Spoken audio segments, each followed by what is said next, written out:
বন্ধুরা, আজকে একটা সকালের রেসিপি বানাবো মাছের পুরভরা পাটিসাপটা। কিভাবে করি চলুন। কালো জিরে ফোড়ন দেব আর তার সঙ্গে দিয়ে দেবো একটু পেঁয়াজ কুচি।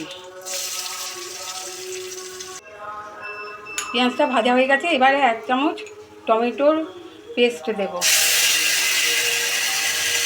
এরপর দিয়ে দেব আদা বাটা, জিরে বাটা, রসুন বাটা, পেঁয়াজ বাটা দিয়ে ভালো করে কষতে হবে। দিয়ে দেব হলুদ গুঁড়ো 1 চামচ, হাফ চামচ কাশ্মীরি লঙ্কা গুঁড়ো দিয়ে ভালো করে কষে নিতে হবে মশলাটা।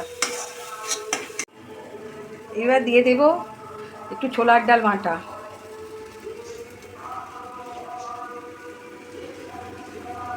আর দিয়ে দেব এই যে দুটো মাছকে সিদ্ধ করে রেখেছি, সিদ্ধ করে ভালো করে কাঁটা ছাড়িয়ে রেখেছি, ওটা পুরোটা ঢেলে দেব, দিয়ে ভালো করে কষে নেব।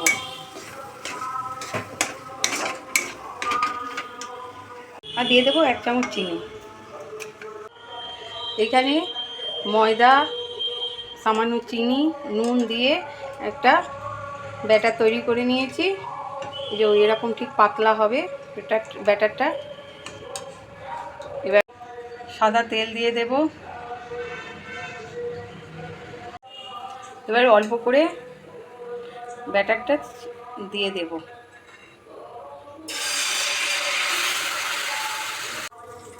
পুরটা দিয়ে দেব,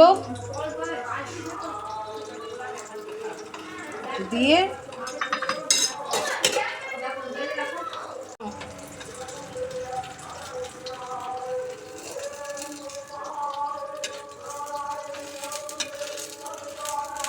এরমভাবে সবগুলো তৈরি করে নেব।